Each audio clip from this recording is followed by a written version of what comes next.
Mochunkstv.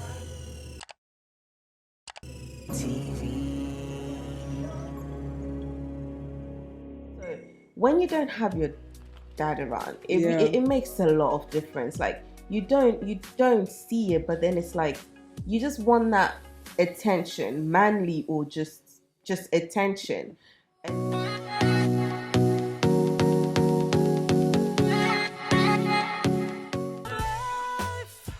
Chunks of fashion, chunks of entertainment, chunks of relationships. So give me some more, give me some more, give me some more. Give me some more, give me some more, give me some more. Oh, yeah.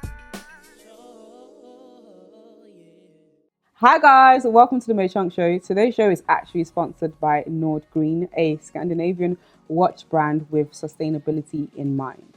They sent me this really neat watch, which I chose myself. They have the Infinity, Philosopher, and the Native.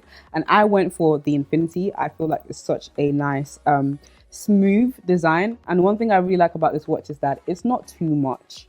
I feel like it's not too much in your face, but it's so pretty. I think it goes with a lot of outfits, and I'm a big fan of rose gold. It comes in a range of colors: rose gold, gold, silver, and then there's also like leather straps that you can change the strap into. So I actually got as well. I got the brown strap, which I'm going to show you how to change in another video. And I think that this is such a nice Christmas present. And we also have a 35% code for you. Black Friday is coming up. We have MCTV 35 that you can use at checkout to get 35% off. I think this makes a nice Christmas present. Black Friday is just in time.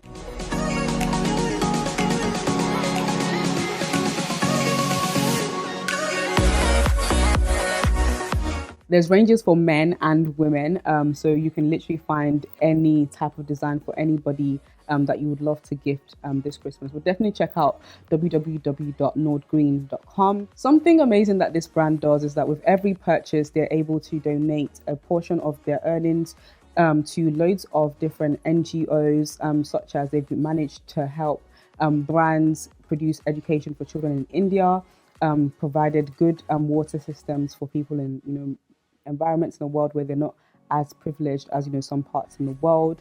And I just love the fact that this brand is not just sustainable, but they're also giving back to the world.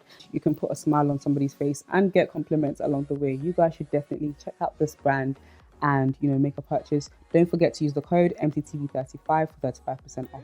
And we're carrying on the conversation, but this time round we are going a bit deeper into our personal lives. Yeah. Harriet is on the show today. Hi guys. Hello. She's literally seen like the behind the scenes, that everything that happens, I'm and inside MCTV studios. yeah, guys. literally the hecticness that comes with making a 20-minute video or whatever it may be. Is not a pot of beans. Speaking of pot of beans, my dear friend here, someone that I've known for a long time, is an amazing chef. Now chef. She's someone that I'm very inspired by. Oh, thank you, Mo. Yeah, I think I might have said it to you once, but I don't think I say it enough. In a sense of, I really respect and admire your resilience and the things that you've achieved. Don't start crying. Now that you said this, start crying. And the things that you've achieved, like in the short space of time that you've kind of achieved them in. And I remember we've been friends now. I can't count the years. Actually, yes, 2012. 2012? When 8 years ago? 8 years. Also, yeah. 8 years. 8 Yeah. years. And, met you then. We were both going to this church. Good old days. Yeah, good old days. And I kind of just took a liking to Harriet, and I was like, I understand what it's like to kind of feel excluded and feel like you don't fit in and all of that kind of stuff. So I was like, we call ourselves lesbi or let's be sisters, but it was lesbi. Do you remember? Honestly, I just remember that. Let's be sisters. Is that what we're calling? That's what they're calling us in church. No, I think Rob used to call us Let's Be Honest, It was let's be sisters. Was it let's? I think it was Let's Be Honest. Really? Yeah. I think they thought we had a kind of lesbian relationship going on, but it was literally just a friendship. Yeah. And I took a liking to her. Like I said, don't like people being excluded. So I thought, okay, let me be friends with this lady that's kind of coming to the church. And yeah, we just basically hit it off from there. Mm-hmm.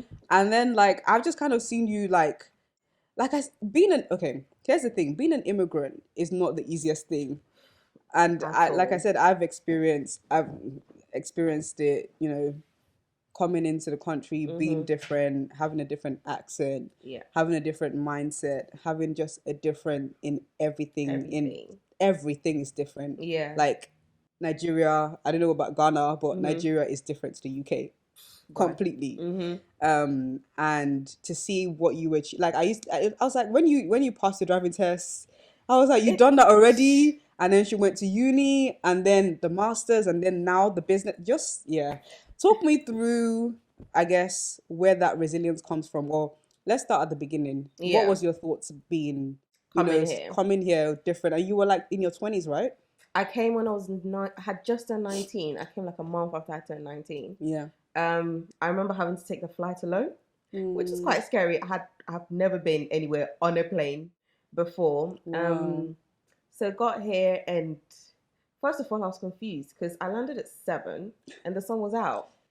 This was in Okay. August. I was like, why is the sun out at 7? I did Oh, not 7 obviously. p.m. Yeah, 7 p.m. Sorry. Why is the sun out at 7 p.m.? Obviously, then I understood the sunsets and all of that. But it was all very new. And Yeah. then moved into live with my dad. Yeah.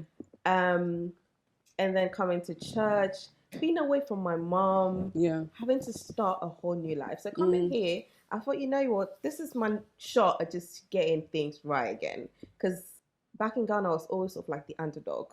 So then I thought, you know what, I've literally got a clean slate to Yeah. just make an impact. Yeah. What's the underdog in a sense of like, were you the kind of person that people kind of thought, oh, they can't make anything of themselves? Yes, Okay. literally, I'm the one that's always put down to not do well in school, but I always do well in school. Funny enough, everything I'm put down to not do well in, I do well in. Yeah. Glory to God. Mm-hmm. But yes, I thought I'm just gonna give it my best go and just try to make UK good for me. Yeah. But it started really badly. Okay. Really badly. I live with my dad and Yeah. his wife. Yeah. So at first I didn't feel like I belonged. Over time, I got, comfortable at home and everything and just kind of settled in. By the beginning, it just didn't feel right. And funny enough, that's how I started cooking, because then I'd be very bored and I just look Wow. on YouTube, look at a few videos and try things out and always flop. Yeah. So it was kind of like therapy for you? Yes. Like based on, I'm in this new environment. I don't feel at home outside. And it almost also feels like you don't feel at home inside. Wow. Yes. And this cooking thing now became like an outlet for you. Okay. Yeah. Yeah. So then I just do that to make me happy, even though everything I tried didn't work. Yeah. But that kept me sane until I had to go to uni. So between that, I was working, you know how I used to work. When I tell you this girl would do shifts, like yeah. I think that's what kept me going, because I had to make a life of myself and for my mom in Ghana. Like, Right. she's probably been the reason why I keep going in spite of everything. So then I just used to work hard to Wow. I'd send money to her, Yeah. upkeep, all of that. Yeah. And then that's when I did my driving. Passed first time by God's grace. It wasn't Listen, easy. I've done that test 4 times now. I feel like I can't lie. I truly feel like it was just the hand of God in my life, because I don't understand why I passed my test. My theory was at 2:00. Yeah. I woke up at 2:00. Right. And obviously the test center was like 15 You woke minutes up at away. 2:00? Yes, I woke up at 2:00. I managed to get in just in time. Wow. Because you're only allowed to be 15 minutes late. Yeah. Just in time. And then I passed. I was like, what? Yeah. It didn't make sense. And then I did my mock driving test. Absolutely failed that. Yeah. Then I did my test and I passed. I was like, this is literally just God. Yeah. From then I went on to uni, and then I went into real And I think depression. it's important to, before you go into that, I think it's important to say why the driving test was important for you, because it affected your work, didn't it? Yes. So obviously I do agency work. I am still actually in agency work. So sometimes I used to just double book myself, so then I have to do a day shift and then go to a night shift. Yeah. There was one day where I couldn't I didn't have money to get a taxi. So then I had to get bus to my next shift. Yeah. The bus doesn't drop you at the right place, so you have to walk in the dark. Yeah, it's just Oh my God. it's not the most helpful thing to not be a driver and do agency shift work, especially when with your shift pattern as well, where you'd go like Back back to back. So like that driving thing was very essential. very essential. Yeah, but That's go why on. I was so pleased it just fell into place. Yeah, just like that. Yeah. So But then uni. went to uni. I think uni's where I did most of my self-discovery and just understanding who I really am now. I grew up with just my mom. Okay. My dad left us when I was 6 to come here. They had a beautiful marriage and I absolutely loved it because my dad would call and then my mom would run up to the story building to pick up the phone. She was the only person that had a phone at that time. Phones were still new in Ghana. And then I just loved the romance. And one day the romance just went. I was like, what happened? So then from then I started understanding what it meant to live with a single mom. It's not easy. Literally any anger she had, she would take it on us. I had to take it all in. But then uni made me understand why I did certain things, and it's made me really understand myself as a person. Okay. And doing that. Slow it down for me. Slow it down for me because there's a lot coming out here. That's a lot. So you asked me.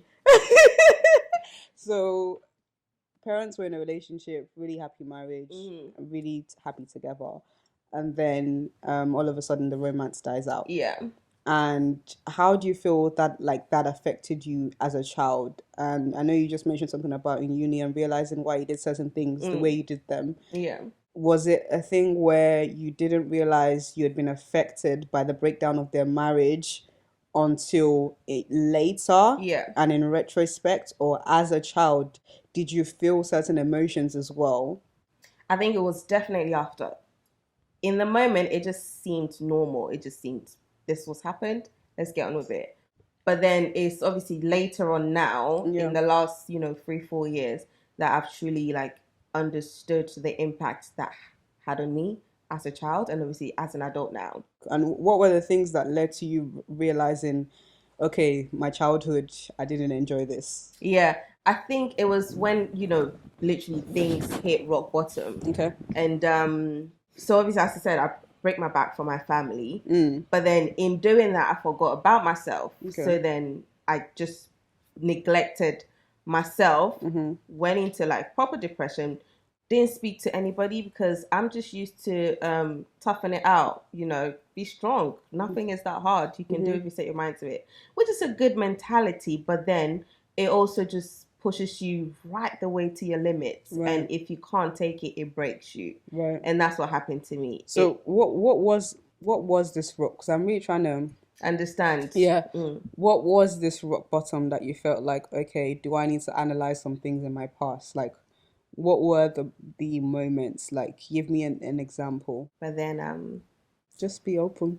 Yeah. Just be open. Because when I think about when I realized, okay, there were some things in my past that I probably needed to handle, I really struggled with friendships. Right. And just maintaining and sustaining them. And I realized when I delved into my past that I had abandonment issues. Right. So I felt very, although that wasn't the aim, sometimes people do things and that's not what they wanted to do to you. But in my, family moved here and my dad moved back home. So I didn't realize that was part of the root of my abandonment issues. Right. And even when we used to live in Nigeria, he used to travel a lot for work. So little by little, daddy issues kind of developed in the sense of back home, you weren't really there, although you were trying to provide for us, but it's you can't dictate how your subconscious receives that. Yeah. Even if your conscious is I understand why this is like this. I understand why you moved back home, for your own happiness and for your own sanity. But it's your subconscious still registers that as you left me. Yes. So that began to show up in my relationships and my friendships in a sense of I used to be on edge all the time. Yeah. That eventually you're going to leave me. And because of that, I would self-sabotage. Right. So people would love me, want to stay with me, but I would find an issue, Yeah. I would create stories in my head about them, and that would kind of eventually, and it would be like, okay, I knew that it was gonna. It was But gonna it's like, but happen. you created it. Do you understand? Yeah. And even in healing that, I've learned that you can't dictate whether people stay or leave. No. What you can, like, I mean, you put something on your story the other day about what you can control. What you can control. You can only control what you give to people. Yeah. But you can't control how they react to Yeah. that, and you can't force them to react to that based on, and that's where people pleasing comes. Yes. And all of that kind of stuff, because you're trying to make people stay. You cannot. Yeah, I was just gonna touch on the people pleasing as one of the things I uncovered about myself. So as I said, I was always overlooked. So I noticed when I went to uni, I did a lot to try and keep people around. Right. So I started cooking at uni as well, just because it kept people coming to my house. People love my food. Yeah. People absolutely love my food. I don't know why. People love my food. It's lit. So then, yeah, it just kept them coming, and I really liked it, because then I was scared. I was scared that, first of all, I'm gonna get overlooked as always, and on top of that, I was older than the ordinary undergraduate, so I was 3 years behind. Okay. So then those two factors were, worrying me a lot. So I thought, once I started cooking and people always came, then I was like, okay, this is good. This is what keeps people yeah, around me, right? I think I started trying to be, to be more accepted in places, but accepted by people. So then I would sacrifice a lot of things just to get someone to, continue to be my friend, or even want to be my friend, or even have a good perception about me, because I don't like people thinking bad about me. Do you see what I mean? So then I was very invested in what people thought about me, and having people around me and people liking me. And I think that stemmed from, first of all, like, being overlooked. And also, when you don't have your dad around, it makes a lot of difference. Like, you don't see it, but then it's like, you just want that attention, manly or just attention. And I think another thing for me is, even though my mom projected a lot of anger on us growing up, I think I always, for some reason, just saw the best in everything. Yeah. So that even though I was angry at my dad for just not being there, I was also angry at my mom for being angry about his actions. You see what I mean? I feel like my little brain was trying to make excuses for everyone. That way, everyone stays happy with me, because I'm on everyone's side. Wow. Do you see what I mean? So when I spoke to my dad, I'd be nice to him. I'd tell him, everything very nicely. And then when I spoke to my mom, I would be nice. See, what that sounds like is that, although you were young, and I think that is something we do, or that's what people pleasers do. I thank God I try to be careful with my words. I believe I've moved on from that phase of my life. Of course, we continue healing, but that's something we do as people pleasers. We don't hold anybody to account, because we want them to still be happy with us to some degree, even though they are constantly disappointing us. And the thing about people pleasing is that, even though you're trying to get what you want, you don't get what you want. You don't. Because they carry on disappointing you. Because they think everything's okay. It's okay. Because you're not really telling them how you feel. And I think I kind of broke that chain one day. Usually, if I'm going to Croydon, right now we're in Wood Green? Yes. If I'm going to, let's just say I live in Crawley, and I'm going to Croydon, you tell me, I need you to do something for me, and you're probably in like the other end of. She'll go. I will go.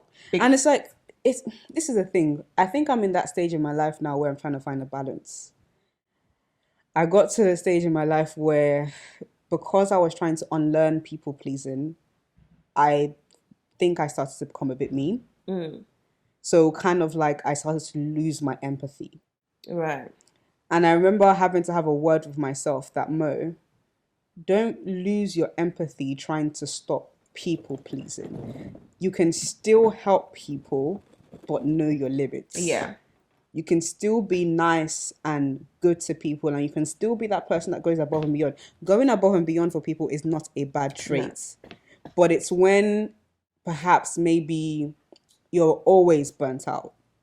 Excessive. Because when I think about, liken this to a woman and birth, beautiful having a child, but the pain that she goes through. Imagine if every woman said, I don't want to go through the pain of childbirth. Right. There will be no more children. We still need good people in the world. We still need people that go above and beyond. And if God has given you that trait, because I don't think everybody has it. No. If God has given you that trait, I don't think there's anything wrong with using it, but it's a thing of know your limits. Yeah. Because I've recently had to learn, okay, even with voicing what I don't like, I've recently had to learn, it's not just voicing, it's how you say it. How you say it. So it's finding the balance between, okay, it's not everything you nitpick at now because you've learned how to use your voice, but also still extend grace. Yeah.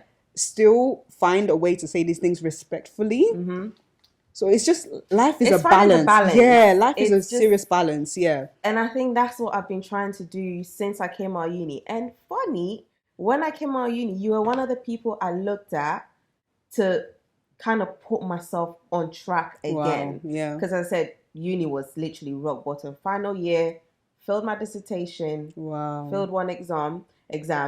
Had to resit so many things. And I thought, God, do you love me at all? Do you love me? Kiki, honestly, do you love me? I got to that point and it just, nothing made sense, So many suicide attempts. Wow. So many. I didn't know this. So many. And I think the last one wait, you can't just skim over that. Wait, what? I think the very first one at uni was when I got taken advantage of. What's the term? Taken advantage of? A house party, and I woke up and I just felt like my whole human dignity had been taken away from me. Wow. And thank God for friends, because my housemates, they were so terrible that day, because I walked down, I had been in my room the whole day, I hadn't moved. I literally walked past them, they say hello, grabbed the knife, walked to my room, and I don't think they noticed anything. But then as I got to my room, holding the knife, just stabbing my pillow, I feel like this is very graphic. Yeah. And my friend just called me. He just called to say, I'm checking on you. Are you okay? I'm like, why are you checking on me? I was in the middle of something important. Oh my goodness. Yeah. And he said, just major trigger warning right here. Yeah. He said, just come over, come chill. And he was one of the very first friends I made at uni. We're still very close. He knew about the incident, so I think he just regularly just checked on me to make sure I was okay, because I just couldn't handle what had happened. I can't go into the details of it. Yeah. No, I think you did tell me about this particular one. Yeah.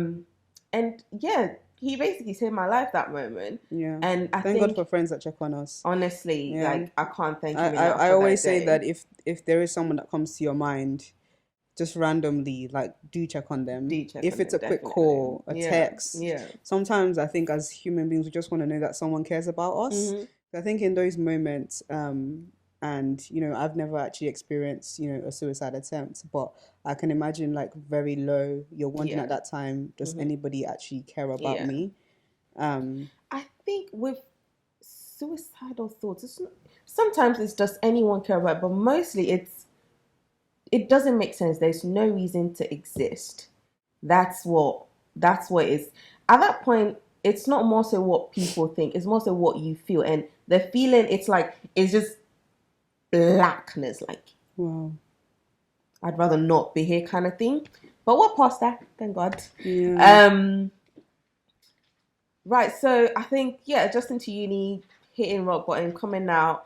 And you were literally one of the people I looked at and I thought, you know what? Mo has been able to just go through it all and mold herself into who she wants to be. Wow. So then I just literally kept watching you, and every time I'd get a thought, or every time, you remember that time when you came to my house actually and we spoke, I think that was sort of the beginning of it all. And every time I felt like my emotions were trying to overtake me, I just think about something that you had done, or think about just you, and Yeah. I can't lie, it got me through a lot. Wow. It really did. Wow. Like, I started, my friend Sally, I tell her Sally, I about, love Sally.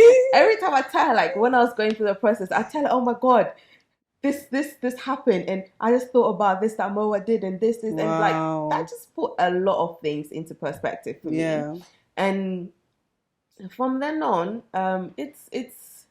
it's been okay. Wow. I think it's amazing that over the course of our friendship, we've been able to inspire each other. Yeah.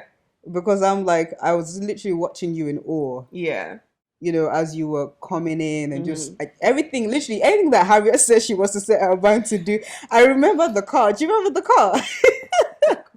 The McDonald's car. Do you remember? There was a McDonald's car that you were trying to collect all the stickers, all the stickers for. Yeah. This girl wanted a car.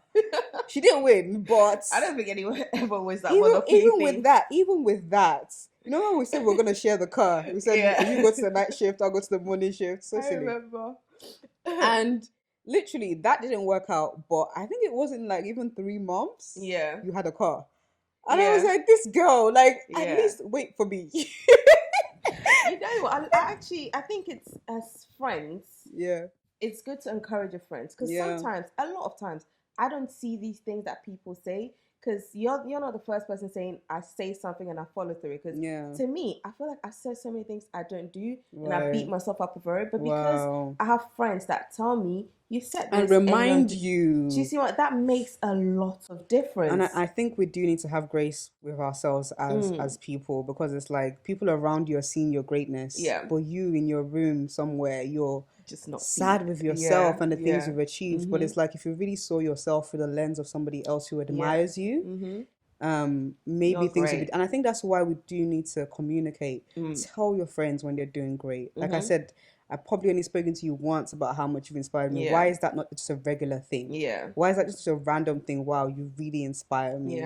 You don't know who that could be saving. You don't, like, even the whole, your friend called you to find out, just come and chill, like, how are you?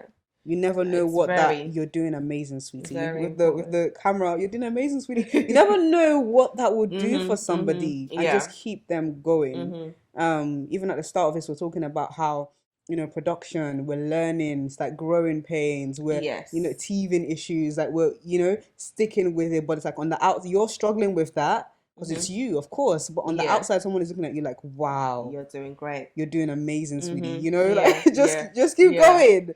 Yeah, and I think we all need to give ourselves credit. Right. Her amazing partner. That's one thing I like about him. He gives himself credit. And it's like, he appreciates himself for how far he's come. And I look at him like, I love it. Yeah.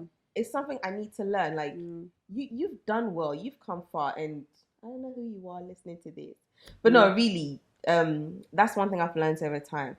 And I think back to sort of the main conversation of being a black person. Yeah.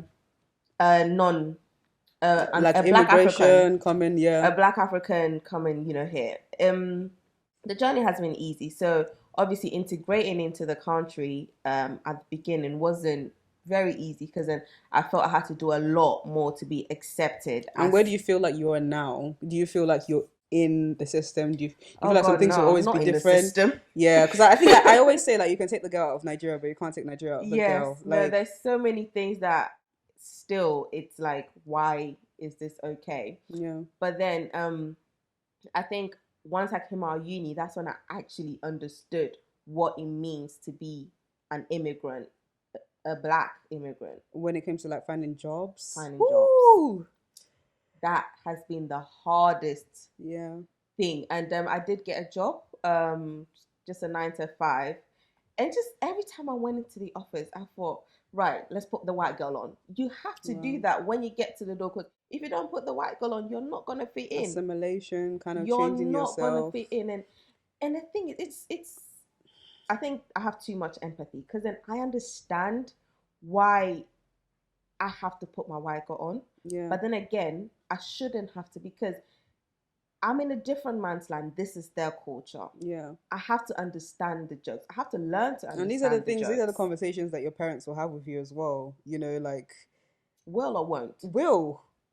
Like, my dad will be honest with me and be like, you're going into a completely different place. Nobody told me that. Really? You just had to find out? Nobody told me that. Obviously, living in Ghana, the white person he's put on a pedestal. If there's a As white with man living in Nigeria. the area, Yeah. he is chief Yeah. of the place. So then coming here and then the black person is at the bottom, it was just like, okay, that's just not right. And so finding my footing up until now with regards to like work, it's a myth. But the good thing is there's like lots of institutions around. Yeah. SEO London has been very helpful so far. And I do think like we said, you know, the first part of this segment, I do think there are companies that are doing their best to be more inclusive and diverse and being more intentional about unlearning biases. Yes. Because I think, like I said, the more honest we are about these things, the more progression can happen. And I think there's this year with, you know, God rest his soul, George Floyd, and like the uprising of the Black Lives Matter movement. I think that's woken up a lot of corporations to be like, to actually realize, actually, wait, I do have some unconscious, and you know, sometimes it's conscious, but some people are realizing that I do have some unconscious bias towards ethnic minorities of towards black people and how I feel about them. They haven't necessarily done anything, but I'm calling them aggressive. You know, where does that come from? You know, on learning those kind of, I do think we are getting better, but I do admittedly recognize, you know, that there is some work to be done. So I think we do have to give credit to the companies and corporations and the people that have taken time out. You know, we saw a rise in books about blackness and African literature. And I think during the Black History Month, I absolutely loved everything they did because there was so much inclusion and integration. Like I watched some shows on TV and like some I think there was this particular lady, I can't remember her name, kind of went on a tour in different parts of UK just where there was prominent black people at the very beginning, even if it was slave trade times, before that, just really uncovering a lot of things that nobody really cared about until now. And I think having that knowledge and seeing that on the screens on ITV, on BBC News, that makes you, it kind of wakes you up to think, okay, what can I do? What do I need to do? What am I not doing? And that's why I have hope that in a few years' time. I don't think that few years' time thing that you keep saying, I don't know. Because you guys that watched the first segment we were speaking about, and Harriet is hopeful that in a few years' time, you know what, a few years is 3 years, that, you know, the world is going, that we're all going to be, you know, why can't we be friends? That we're all going to be holding hands around the campfire. But I don't think so. I think we are doing the work. I do acknowledge and recognize the work that's been done, but I do think there is still more to be done. We're talking about 400 years. We're trying to unlearn. Just on the same few years. Oh dear. When you say it like that. But let's kind of like bring this to like a close. But I really do want to talk about your amazing venture. So, you know, cooking started out as an outlet. It started as an outlet. And now it's something that, you know, where do you want to take it? Started out as an outlet when I was at home, and then an inlet to bring people into me when I was at uni. An inlet. And then, good night. And then it became a business because I needed to sustain myself at uni somehow. And then after uni, I've been trying to keep it going. And the dream is to have my own restaurant in the long run. And God being so good, my partner is the chef, so then like when I saw that, I was like, aligned. wow, what an alignment. You know, our visions are aligned, so we're working towards that in one way, shape or form. But cooking has been a lot to me. I had my event last year, cooking for therapy as well. That was good, but thanks to COVID, couldn't do it this year. But you could have still done it online. Remember I was telling you, I've seen some really great like inventions with that. Chefs literally send like a box of the ingredients to people's houses. Also, you pay a bit more. But send it to their house and then they cook via Zoom. Right. I think it's just this season is just adapt. Getting creative. Right. I think you like the in-person. That as well. And I have been sidetracked a little bit, I must admit, with regards to, concentrating on Harry's kitchen. I guess that's why I haven't put in so much. And no excuse at all, but then starting my masters as well, it's just like so much to balance. Life and balance, honestly. Yeah, it's all a balance. So, I'm Yin and kind yang. of finding the balance again. Yeah. And because it's a sponsored video, yes, we can't mention any other brands. But if you do want to know about her amazing ventures, we're actually going to go straight into the kitchen. Yeah. And she's going to cook us a dish. So under that video, you will see all the details because we have to kind of respect the terms and conditions. But yeah, sorry, go on. So restaurant in the future by God's grace. By God's grace, yes. Private chefing, and also right now you take orders as well. Just orders here and there. And is it still a therapeutic thing, or is it just a business now? It is still a therapeutic thing for me. Still, when I'm feeling low, I just go into the kitchen and whip up something, and that still makes me happy. Yep. Yeah. Love to see it. And that's all we really have for you guys in terms of Chit Chat with Mo. Do make sure you like the segment if you liked it, share it with your friends, and also subscribe to this channel for more. Until next time, guys, peace and love, peace and chance. We're going to go right ahead into Mo's kitchen to finish off the show. Yeah.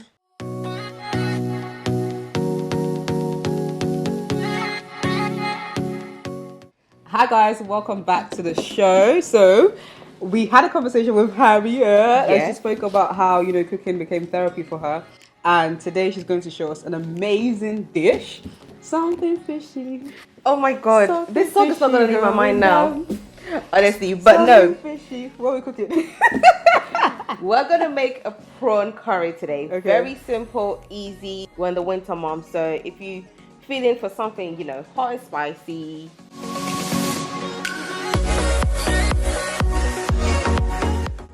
this is what I'm going to teach you. Something fishy.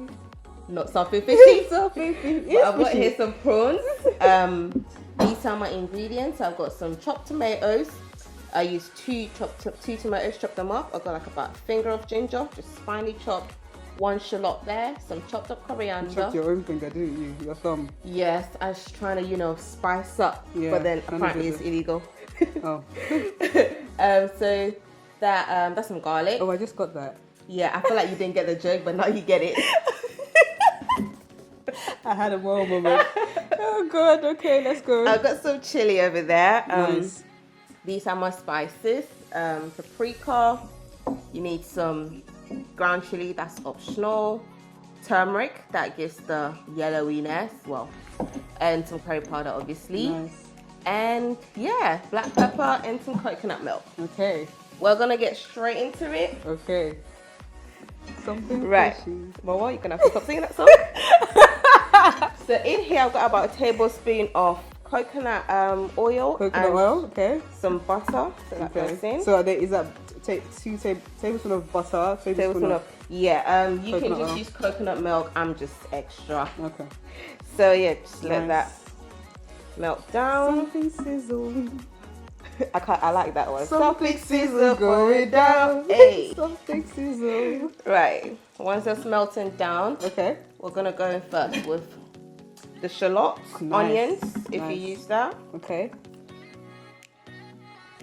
And I'll put Yum. the heat up just a touch. Okay.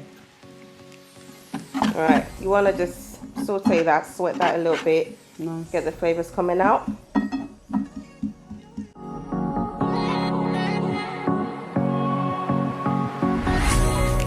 Right, so I'm gonna go in now with my ginger Okay. and garlic at the same time. So right, I think I'm noticing a pattern here. I think Mo is gonna sing to everything I say. So let's see what she's got for this. I'm gonna put in my garlic. Nah, I don't have anything for that. So yeah, that's ginger and garlic gone in now. Okay. Just continue to fry that. The smell, isn't it beautiful? Love it. Aromatic. That looks so pretty. Wow.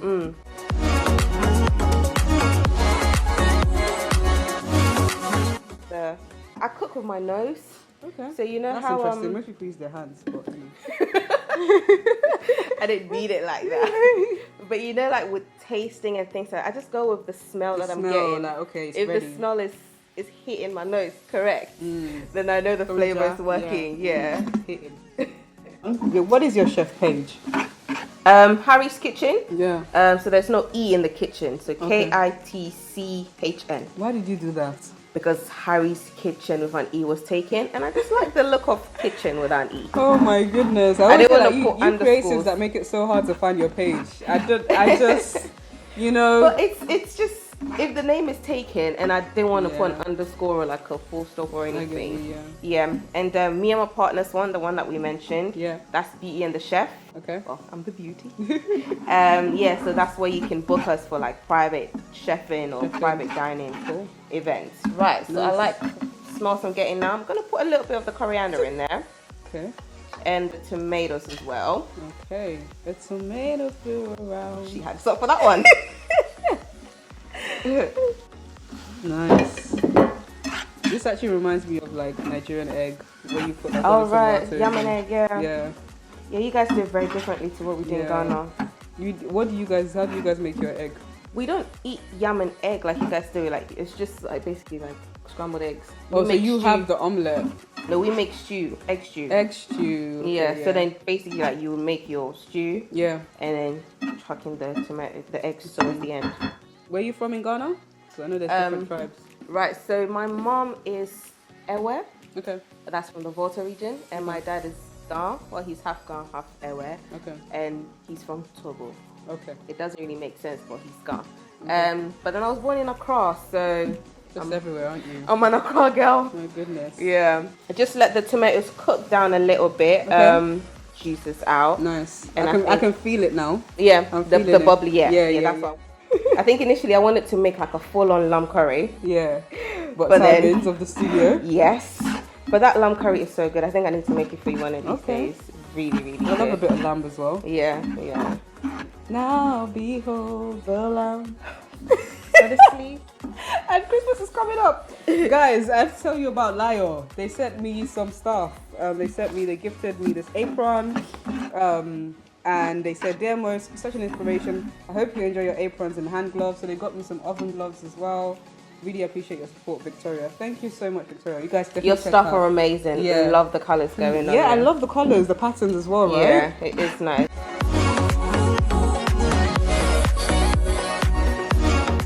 Do you not cook with Maggie?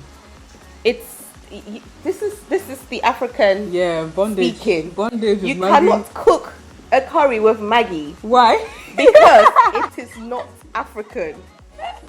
There is no part of a curry that asks for Maggie.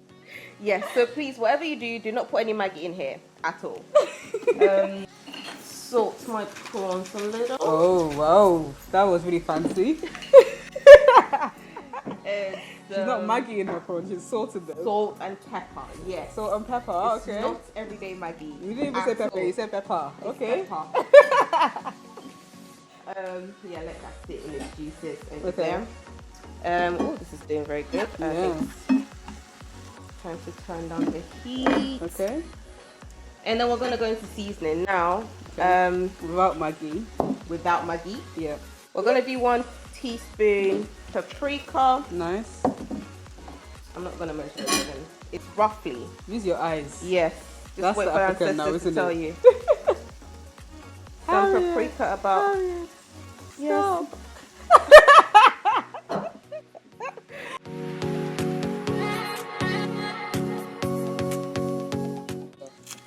Some black pepper going in there. Lovely. Some chili. Wonderful. I can really smell that now. Wow. Yeah. That is gorgeous. Give that a quick mix. Can I mix it? Go for it. Yeah. I think I Girl, might you put love some when it more. ginger me, and you belong That's not to the. There's no mixing salt. That's the mixing salt though. I'm putting a bit more of my turmeric because I want to get that bright yellow That is nice. Gorgeous. color. Right. So my base is looking good. That I is am happy awesome. with that. I'll put in some chili.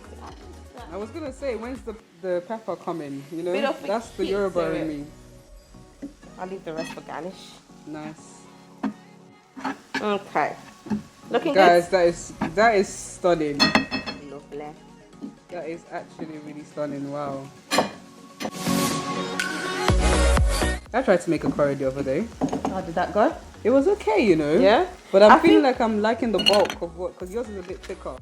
Right. Because I used like the spices and coconut milk, but I didn't use like you've got tomatoes in there. Yeah, there's many different ways to make a curry. Okay. And I think this is like the most basic of it because it's So not. what did I do? If that was this is basic, what did I do? This is not very heavy. Basic Like minus. Well. I don't know. You tried. E for effort. E for E. Yeah, it doesn't have all the spices that will go into, say, the lamb curry I was gonna make. Okay. You see what I mean? Okay. Yeah. Okay. It's quite easy to follow, guys. So you guys can definitely try this at home. Coconut milk. Use a good quality one. I didn't get the one I wanted, but this would do. What's a good just quality fine. one? You know what? I can't remember the name at the moment, but when I see it, I usually get it from Tesco. Okay.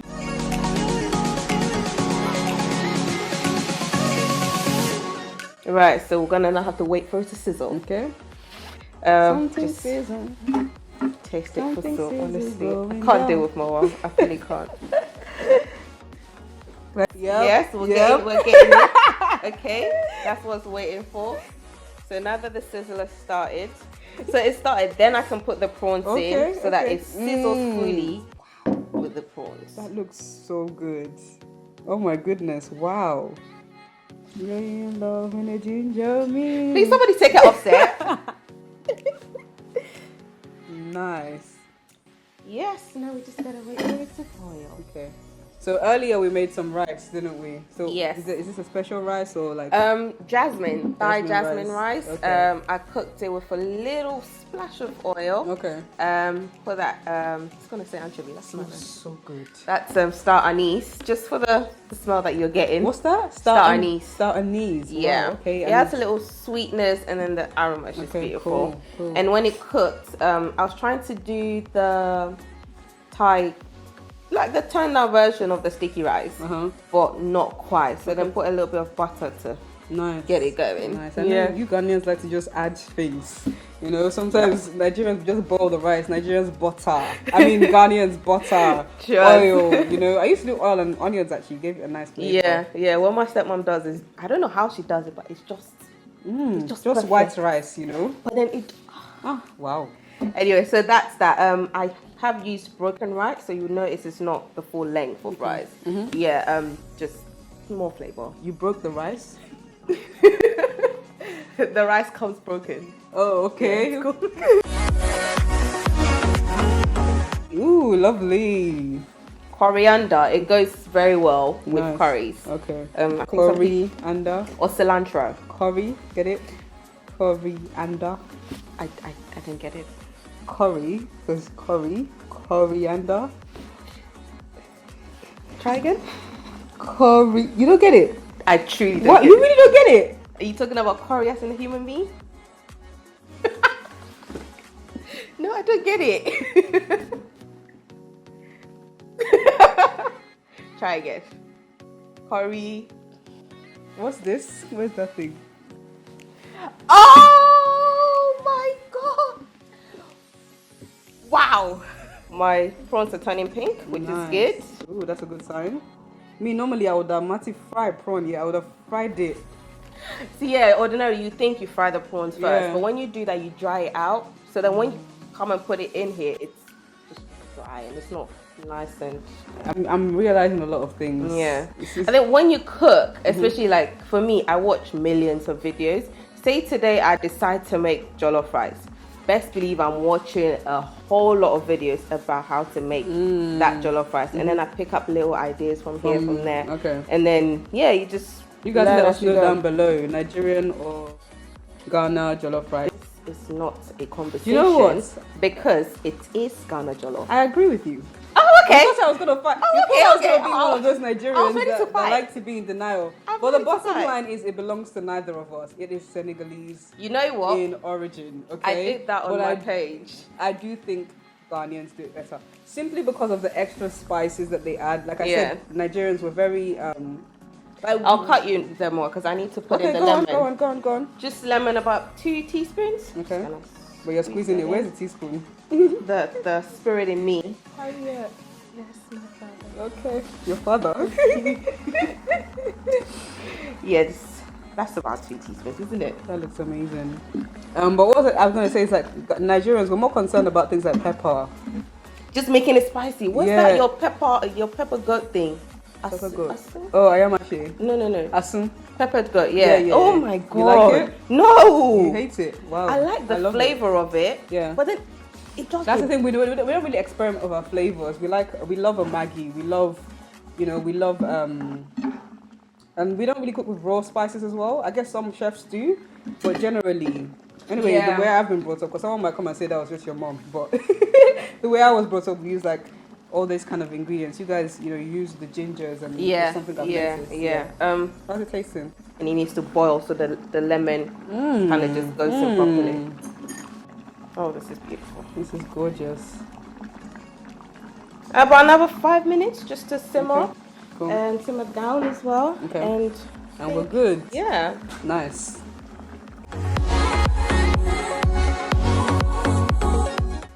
Okay, go for it. You can taste. Okay. Oh, taste. Okay. You are ready to eat. I'm hungry. It's been a long day on set, guys.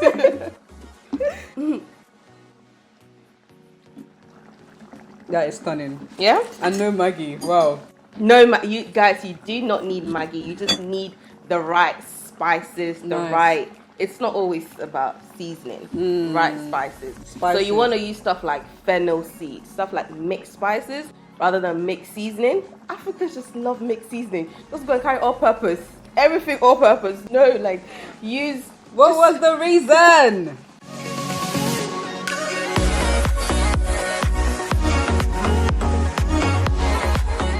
Right, so the color's got a bit darker because you do notice it was more white at the beginning.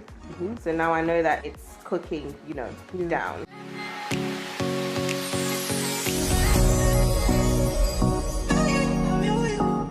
Yeah, are we ready? Yes, we are. Fantastic.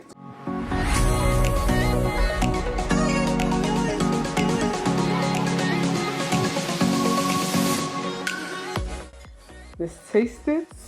Moment of truth. That is gorgeous. Yeah? And no Maggi in sight. You said taste more. Careful, that's a chili that might hit. I love a chili, Really? Yoruba. God, I don't like it too spicy. There's 3 chilies in there. Nice and soft, not too chewy. Fantastic. Thank you so much, Wonderful. Harriet, for coming and showing us this. You guys at home, definitely try it. Ooh, I'm feeling that chili now. Yeah, there was 3, I told you. I love it though. Yeah. I love the kick. Thank you so much. This is so gorgeous.